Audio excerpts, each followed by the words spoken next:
Hello everyone, तो आज के इस लेक्चर में हम लोग प्रूफ करने जा रहे हैं electric field due to infinitely long charge wire. एक इनफाइनाइटली लॉन्ग चार्ज वायर की वजह से इलेक्ट्रिक फील्ड की वैल्यू हम लोग कैलकुलेट करेंगे। मान लेते हैं ये इनफाइनाइटली लॉन्ग चार्ज वायर है, ठीक है। इसके आसपास क्या होगा, इलेक्ट्रिक फील्ड डेवलप होगा, ठीक है।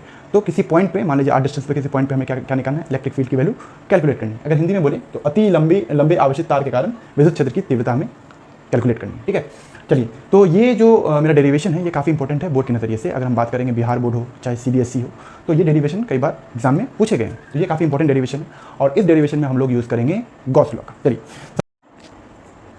चलिए स्टार्ट करते हैं हम लोग डेरिवेशन। तो एक इनफाइनाइट वायर हम लोग लेते हैं, ठीक है, जिसपे एक समान रूप से मानते हैं, इस पर एक समान रूप से चार्ज जो है वो बटा हुआ है इस वायर पे, ठीक है, चार्ज बिखरा हुआ है। और इससे मानते हैं आर डिस्टेंस पे एक पॉइंट है P, यहाँ पे हमें इलेक्ट्रिक फील्ड की वैल्यू कैलकुलेट करनी है। तो हम लोग करें क्या, तो हम लोग यूज़ करेंगे यहाँ पे किसका, गॉस लॉ का। तो गॉस लॉ की मदद से हम लोग इस पॉइंट पे इलेक्ट्रिक फील्ड की वैल्यू कैलकुलेट करेंगे। तो गॉस थे कौन, तो गॉस एक बहुत बड़े मैथमेटिशियन थे जिन्होंने इलेक्ट्रिक चार्जेस और इलेक्ट्रिक फील्ड के बीच रिलेशन दिया था। तो चार्जेस की वजह से हम लोग इलेक्ट्रिक फील्ड की वैल्यू भी कैलकुलेट कर सकते हैं। तो गॉस लॉ का हम यूज़ करेंगे, इस पॉइंट पर हमें निकालना है इलेक्ट्रिक फील्ड। तो तरीका क्या है, तो जिस पॉइंट पर आपको इलेक्ट्रिक फील्ड करें, तो अगर आप गॉस लॉ यूज़ करें तो पहला स्टेप में आप लोग क्या करना है आपको कि यहाँ पे आपको एक गॉसियन सरफेस, जिसे गॉसियन पृष्ठ भी कहते हैं, गॉसियन पृष्ठ खींचिएगा। अब गॉसियन सरफेस होता क्या है, ठीक है, तो गॉसियन पृष्ठ जो है वो 3D सरफेस होता है, ठीक है। 3D सरफेस कहने का मतलब होता है क्लोज सरफेस। क्लोज सरफेस से आप लोगों ने क्यूब देखा होगा, घनाभ, क्यूबाइड, सिलेंडर देखा होगा, बेलन, जैसे हिंदी में बेलन कहते हैं, स्फीयर, गोला देखा होगा, तो इसे हम लोग क्लोज सरफेस कहते हैं। तो आपको जो पृष्ठ खींचना है, ठीक है, वो आपको 3D गॉसियन सरफेस ही खींचना है। अब वो मैक्सिमम केस में कौन सा लीजिएगा, या तो सिलेंडर लीजिएगा या स्फीयर लीजिएगा, ठीक है। तो इस केस में हम लोग क्या लेंगे, सिलेंड्रिकल गॉसियन सरफेस खींचेंगे, ठीक है। तो यहाँ पे हम लोग सबसे पहले खींचते हैं एक गॉसियन सरफेस, ठीक है। तो गॉसियन सरफेस खींचते हैं, सिलेंड्रिकल गॉसियन सरफेस। तो एक गॉसियन सरफेस बनाते हैं सबसे पहले। तो हमने एक गॉसियन सरफेस बनाया यहाँ पे, ठीक है। चलिए, तो गॉसियन सरफेस मेरा हो गया सिलेंड्रिकल गॉसियन सरफेस, ठीक है। अब देखिए इसमें कितने सरफेस हैं, सरफेस नंबर 1, सरफेस नंबर 2 और सरफेस नंबर 3, टोटल 3 सरफेस है।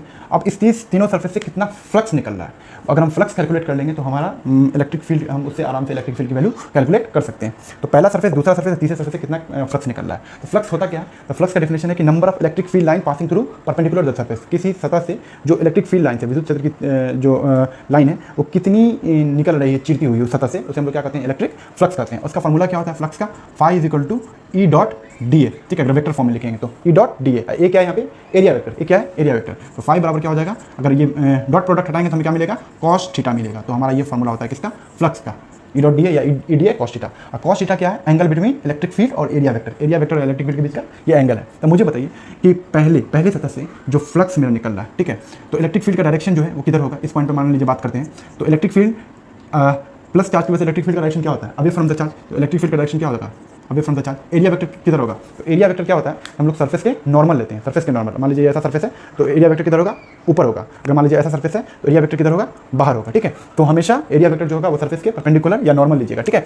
तो सरफेस के नॉर्मल, तो एरिया वेक्टर का डायरेक्शन किधर, इधर, छोटे से, ठीक है। अब दूसरे सरफेस से मान लीजिए कोई एक पॉइंट है यहाँ पे उठाते हैं, तो इलेक्ट्रिक फील्ड का डायरेक्शन किधर होगा, तो प्लस चार्ज से अवे, ठीक है। तो इलेक्ट्रिक फील्ड का डायरेक्शन इधर, एरिया वेक्टर का डायरेक्शन बताइए किधर होगा। अब एरिया वेक्टर क्या होगा, इस केस में एरिया वेक्टर का डायरेक्शन जो है, एरिया वेक्टर का डायरेक्शन ये बाहर की तरफ होगा, इस तरफ। तो जो इलेक्ट्रिक फील्ड का डायरेक्शन है वही एरिया वेक्टर का मेरा डायरेक्शन होगा। तीसरे केस में बताइए, तीसरे केस में क्या है, इलेक्ट्रिक फील्ड का इस पॉइंट पर बताइए डायरेक्शन किधर होगा, बाहर की तरफ। एरिया वेक्टर का डायरेक्शन नीचे की तरफ हो जाएगा एरिया वेक्टर का डायरेक्शन, क्योंकि हमें नॉर्मल लेना है और बाहर की तरफ लेना है, ठीक है। तो यहाँ पर भी वही होगा, प्लस चार्ज की वजह से इलेक्ट्रिक फील्ड का डायरेक्शन इधर, एरिया वेक्टर ऊपर, प्लस चार्ज की वजह से यहाँ पर देखिए इलेक्ट्रिक फील्ड का डायरेक्शन इधर, एरिया वेक्टर भी इधर, प्लस चार्ज की वजह से इलेक्ट्रिक फील्ड का डायरेक्शन इधर, एरिया वेक्टर नीचे, ठीक है। तो पूरे सरफेस से हम लोगों ने देख लिया कि पहले, दूसरे और तीसरे सरफेस में इलेक्ट्रिक फील्ड और एरिया वेक्टर का डायरेक्शन किधर है, ठीक है। तो यहाँ पे बताइए थीटा कितना बन रहा है, इलेक्ट्रिक फील्ड और एरिया वेक्टर के बीच 90 डिग्री। यहाँ पे थीटा कितना बन रहा है, इलेक्ट्रिक फील्ड और एरिया वेक्टर के बीच 0 डिग्री, देखिए। और यहाँ पे थीटा कितना बन रहा है, 90 डिग्री। तो अगर हम टोटल फ्लक्स कैलकुलेट कर लें, सरफेस 1, सरफेस 2 और सरफेस 3, तो हमें इलेक्ट्रिक फील्ड की वैल्यू उससे कैलकुलेट कर सकते हैं। चलिए, अब मुझे बताइएगा फ्लक्स जो है, फ्लक्स कैसे निकालेंगे। तो अगर क्लोज सरफेस की बात करें तो क्लोज सरफेस के लिए ये वाला साइन यूज़ करते हैं, ठीक है। तो क्लोज सरफेस के लिए जो हमारा फॉर्मूला होता है फ्लक्स का वो होता है E.dA, ठीक है, जब तक ये क्लोज सरफेस है। अब हम तीनों सरफेस से हमें कैलकुलेट करना है, ठीक है। तो तीनों सरफेस से जो हमें कैलकुलेट करना है फ्लक्स, तो उसे हम ऐसे लिख सकते हैं, टोटल फ्लक्स कितना हो जाएगा, phi1 + phi2 + phi3 लिख सकते हैं, है ना। फ्लक्स क्या होता है, स्केलर होता है, जोड़ सकते हैं आप आराम से। तो तीनों को हम लोग जोड़ लिए, पहला सरफेस, दूसरे सरफेस, तीसरे सरफेस से। तो मुझे एक चीज़ बताइए कि टोटल फ्लक्स कितना होगा, पहले सरफेस से जो फ्लक्स निकल रहा है वो कितना निकल रहा है, तो उसको हम लिख सकते हैं इंटीग्रल E.dA, इंटीग्रल E.dA। और दूसरे सरफेस से कितना निकल रहा है, उतना ही, इंटीग्रल E.dA। और तीसरे सरफेस से उतना ही, इंटीग्रल E.dA, है ना। पहले सरफेस के लिए बताइए एरिया वेक्टर इलेक्ट्रिक फील्ड का डायरेक्शन कितना है, तो पहले सरफेस के लिए एरिया वेक्टर इलेक्ट्रिक फील्ड का डायरेक्शन कितना है 90 डिग्री। तो डॉट प्रोडक्ट हटाएंगे तो हमें क्या मिलेगा, कॉस थीटा मिलेगा। हम लोग लिख सकते हैं E D A cos theta. तो थीटा कितना है यहाँ पे 90। मुझे बताइए यहाँ पे क्या हो जाएगा, ई डी ए कॉस दूसरे सरफेस के लिए थीटा कितना है 0, तो क्या हो जाएगा ई डी ए कॉस 0। तीसरे सरफेस के लिए बताइए ई डी ए कॉस 90 लिख सकते हैं, ठीक है, कॉस 90। चलिए अब कॉस 90 कितना होता है 0, कॉस 90 कितना होता है 0, तो ये पूरा वैल्यू कितना हो जाएगा 0। तो मुझे बताइए इलेक्ट्रिक फ्लक्स इसका कितना हो जाएगा 0 प्लस इसका कितना हो जाएगा ई डी ए कॉस 0 कितना हो जाएगा 1, तो कॉस 0 1 प्लस 0, ठीक है। तो मेरा कितना फ्लक्स आ रहा है ई डी ए, ठीक है। अब देखिए मुझे एक चीज़ बताइए, यहाँ पे इस पूरे रीजन में फ्लक्स मेरा किसकी वजह से हो रहा है, बस दूसरे सरफेस की वजह से हो रहा है, ठीक है। फ्लक्स किसकी वजह से हो रहा है, बस दूसरे सरफेस की वजह से। तो इस पूरे सरफेस से कितना फ्लक्स निकल रहा है उसको कैलकुलेट करना है, ठीक है। तो मुझे एक चीज़ बताइए, इस पूरे सरफेस से इलेक्ट्रिक फील्ड का डायरेक्शन क्या है, कांस्टेंट है, ठीक है ना। इलेक्ट्रिक फील्ड जो है उसकी वैल्यू क्या है, एक जैसी है। तो इलेक्ट्रिक ई की वैल्यू हमको बाहर निकाल सकते हैं, बिल्कुल। इंटीग्रल क्या लगेंगे डी ए, ठीक है। अब डी ए जोड़ेंगे इंटीग्रेशन तो हमें क्या मिलेगा, ए मिलेगा, है ना। तो 5 बराबर बताइए मुझे क्या मिला, ई ए मिला, है ना। अब एरिया किसका हमें कंसीडर करना है, इस कर्व सरफेस का, पूरे सिलेंडर का नहीं, क्योंकि हमारा फ्लक्स किससे निकल रहा है, इस दूसरे सरफेस से निकल रहा है। तो इस कर्व सरफेस से का एरिया कितना होगा, तो इस कर्व सरफेस का एरिया कितना होता है 2 पाई आर एल होता है ना। तो मुझे बताइए कितना हो गया 5 कितना मिला हमें ई इंटू 2 पाई आर एल, ये मेरा फ्लक्स निकलेगा किससे, इस दूसरे सरफेस से। अब हम लोग लगाएंगे गॉस लॉ। अब हम लोग यूज़ करेंगे, देखिए ये मेरा मेन इक्वेशन हो गया, equation number 1 using Gauss law.